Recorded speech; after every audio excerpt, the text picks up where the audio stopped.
Bismillahirrahmanirrahim. Assalamualaikum warahmatullahi wabarakatuh. Alhamdulillah wassalatu wassalamu ala Rasulillah Sayyidina Muhammad bin Abdullah wa ala alihi wa ashabihi wa mawalah amma ba'd. Para pemirsa dimanapun Anda berada, alhamdulillah tanpa terasa kita sudah hampir memasuki 10 akhir bulan Ramadan. Mari kita semakin giat di dalam beribadah di bulan Ramadan ini. Dan begitulah para kekasih-kekasih Allah, termasuk Nabi SAW, beliau semakin giat untuk mempersiapkan diri di saat menyambut bulan Ramadan. Lebih khusus lagi, semakin giat lagi di saat hendak memasuki 10 akhir bulan Ramadan. Yashuddu mi'zarahu. Dan kita pun harus yashuddu mi'zarahu. Kita lebih menyincingkan lengan dan baju, artinya semakin giat dalam persiapan kita, dalam ibadah kita.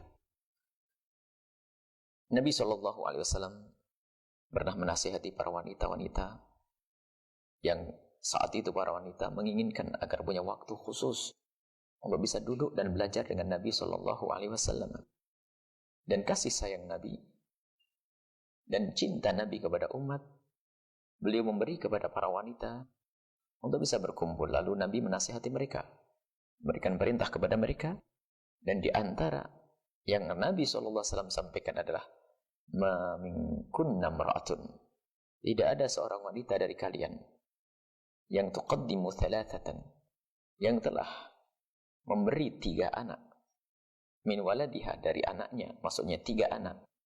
Meninggal maksudnya di sini para ahli tafsir mensyarai, jika diberi oleh Allah anak kok meninggal dari 3 anaknya, illa kana laha hijaban minan nari, kecuali anak-anak tersebut akan menjadi penghalang dari api neraka.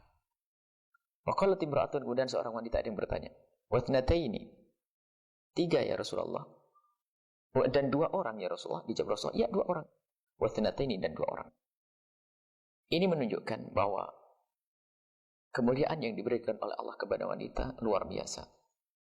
Di saat mengabdi kepada suami, di saat hendak melahirkan seorang anak, di saat melahirkan putra sendiri, waktu melahirkan taruhannya nyawa. Dan ketahuilah di saat taruhannya nyawa, maka meninggalnya seorang wanita di saat melahirkan disebut sebagai orang yang mati syahid.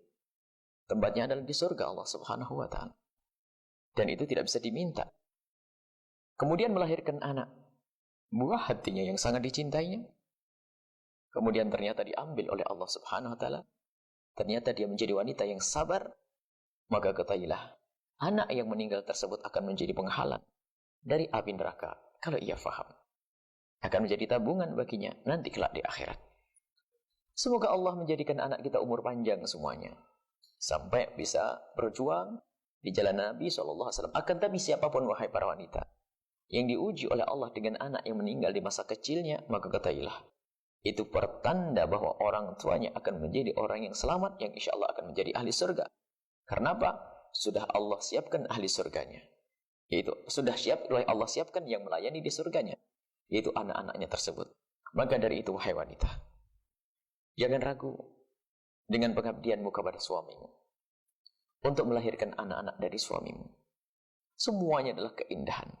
Rasa sakit yang kau rasakan akan dihitung oleh Allah sebagai amal ibadah yang melebihi daripada sholat semalam suntuk. Rasa sakit di saat engkau mengandung, rasa capek di saat engkau menyusui anak, semua ada nilainya di hadapan Allah Subhanahu wa ta'ala.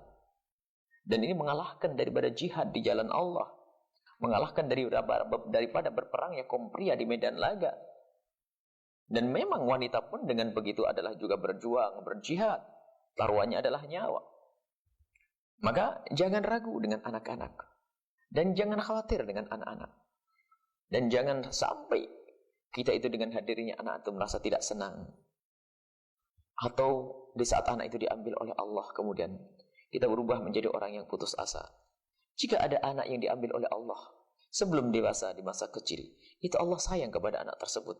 Sehingga Allah tidak menginginkan jika anak tersebut melakukan dosa dan nista di saat dewasa nanti.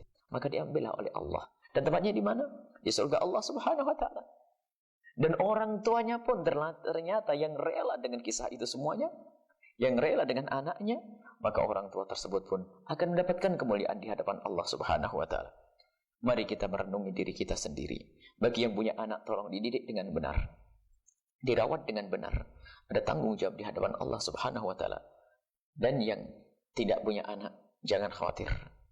Ketahuilah, orang bisa masuk surga tanpa anak. Dan kemudian yang diuji oleh Allah dengan anak yang meninggal. Beberapa waktu yang lalu ada seorang ibu, anaknya meninggal.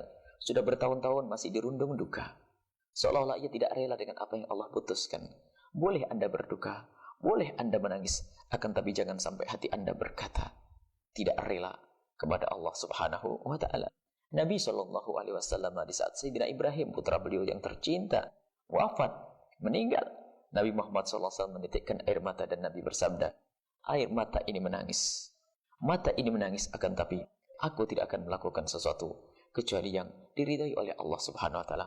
Maka wahai para wanita yang diuji oleh Allah dengan anak-anak yang meninggal dunia, itu adalah tabungan surga bagimu. Andi adalah yang bakal melayanmu di surga nanti. Maka jangan sampai berubah itu semua menjadi bencana. Karena apa?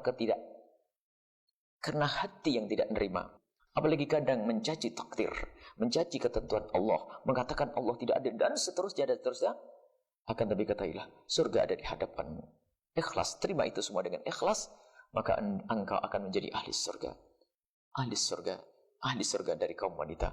Wabillahi taufiq wal hidayah. Wassalamualaikum warahmatullahi wabarakatuh.